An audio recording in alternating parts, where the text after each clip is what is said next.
Assalamualaikum warahmatullahi wabarakatuh. Saya Suci Lestari, nomor induk mahasiswa 1901654.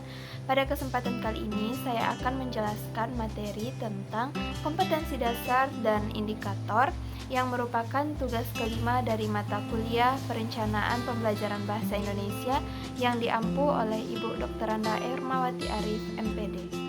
Pada penjelasan kali ini akan dibagi menjadi 3 subbab. Yang pertama yaitu perbedaan antara kompetensi dasar dan indikator, yang kedua yaitu taksonomi Bloom, dan yang ketiga yaitu contoh dari kompetensi dasar, indikator, dan tujuan pembelajaran. Materi pertama yaitu perbedaan antara kompetensi dasar dan indikator.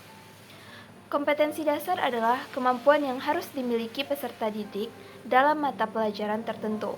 Kompetensi dasar berbentuk penguasaan peserta didik terhadap pengetahuan, perilaku, keterampilan, dan sikap setelah mendapatkan materi pembelajaran pada jenjang pendidikan tertentu. Kompetensi ini dikembangkan berdasarkan karakteristik peserta didik dan harus mengacu pada kompetensi inti yang telah dirumuskan. Selanjutnya yaitu pengertian indikator.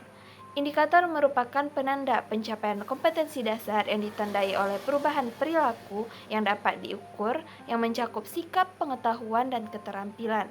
Dengan kata lain, indikator adalah penjabaran dari kompetensi dasar yang menunjukkan tanda-tanda perbuatan atau respon yang dilakukan atau ditampilkan oleh peserta didik.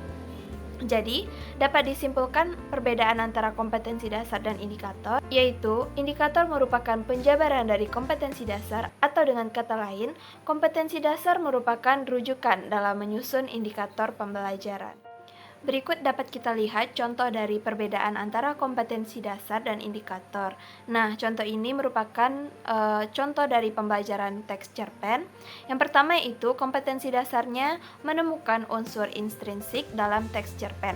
Nah, dijabarkan menjadi indikator yaitu mampu menentukan tema dari teks cerpen, mampu menentukan latar tempat, waktu, dan suasana dalam cerita, mampu mengidentifikasi tokoh dan watak tokoh berdasarkan bukti dalam teks, dan mampu menentukan sudut pandang yang digunakan penulis dalam teks cerpen.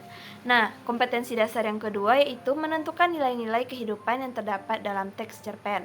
Nah, indikator yang dijabarkan yaitu mampu membandingkan nilai-nilai kehidupan yang ada dalam teks cerpen dengan kehidupan sehari-hari. Materi yang kedua yaitu tentang taksonomi Bloom C1 sampai C6. Nah, taksonomi merupakan kriteria yang digunakan guru untuk mengevaluasi mutu dan efektivitas pembelajaran. Dalam setiap aspek taksonomi terkandung kata kerja operasional yang menggambarkan bentuk perilaku yang ingin dicapai melalui suatu pembelajaran. Kata kerja operasional diperlukan oleh guru saat membuat silabus dan RPP. Yang pertama itu C1, mengingat. C1 merupakan kemampuan untuk menyebutkan atau menjelaskan kembali. Yang kedua yaitu C2, memahami. Merupakan kemampuan memahami instruksi atau masalah, menginterpretasikan dan menyatakan kembali dengan kata-kata sendiri. Yang ketiga yaitu C3, menerapkan, yaitu kemampuan menggunakan konsep dalam praktek atau situasi yang baru. Selanjutnya C4, menganalisa, yaitu kemampuan memisahkan konsep ke dalam beberapa komponen. Yang kelima yaitu C5 atau mengevaluasi, merupakan kemampuan mengevaluasi dan menilai sesuatu berdasarkan norma, acuan, atau kriteria.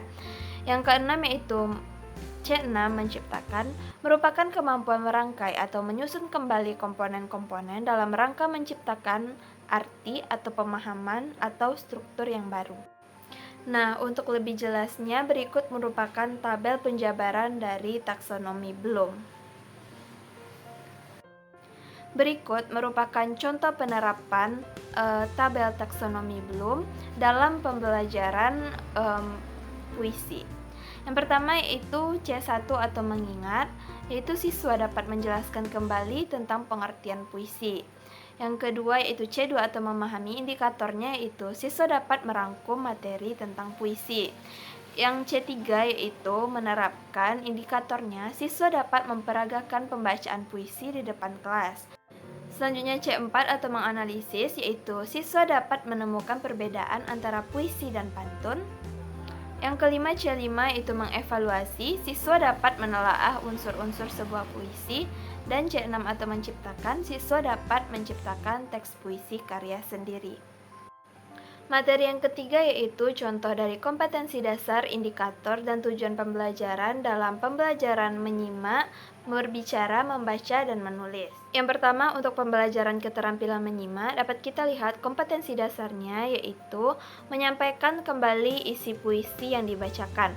Nah, dari kompetensi dasar ini diuraikan indikatornya yaitu yang pertama, mendengarkan dengan baik puisi yang dibacakan. Yang kedua, menuliskan kembali isi puisi dengan bahasa sendiri. Yang ketiga yaitu membacakan puisi yang telah dibacakan. Dan yang keempat yaitu menanggapi puisi yang telah dibacakan. Yang mana tujuan pembelajarannya yaitu setelah mendengarkan bacaan puisi, siswa dapat menyimpulkan isi puisi dan menanggapi isi puisi. Selanjutnya untuk keterampilan berbicara, dapat kita lihat kompetensi dasarnya yaitu menanggapi persoalan dari teks berita. Dari kompetensi dasar ini kita uraikan indikatornya. Yang pertama, membaca teks cerita dari sumber bacaan tertentu. Yang kedua, menjelaskan isi pesan dengan bahasa yang santun. Dan yang ketiga, menanggapi isi bacaan berita dengan bahasa Indonesia yang baik dan benar. Yang mana tujuan pembelajaran dari menanggapi persoalan isi teks berita ini yaitu melalui bacaan referensi, siswa dapat menjelaskan isi persoalan bacaan dan menanggapi isi bacaan berita tersebut. Selanjutnya, untuk pembelajaran membaca dapat kita lihat kompetensi dasarnya yaitu menemukan pokok-pokok pikiran teks yang berisi 150-200 kata dengan membaca sekilas.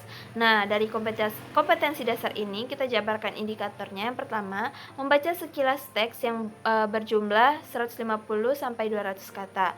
Yang kedua, memahami pokok pikiran paragraf di dalam teks. Dan yang ketiga, menyimpulkan isi teks, yang mana tujuan pembelajarannya itu melalui bacaan referensi, siswa dapat menyimpulkan isi dari teks bacaan.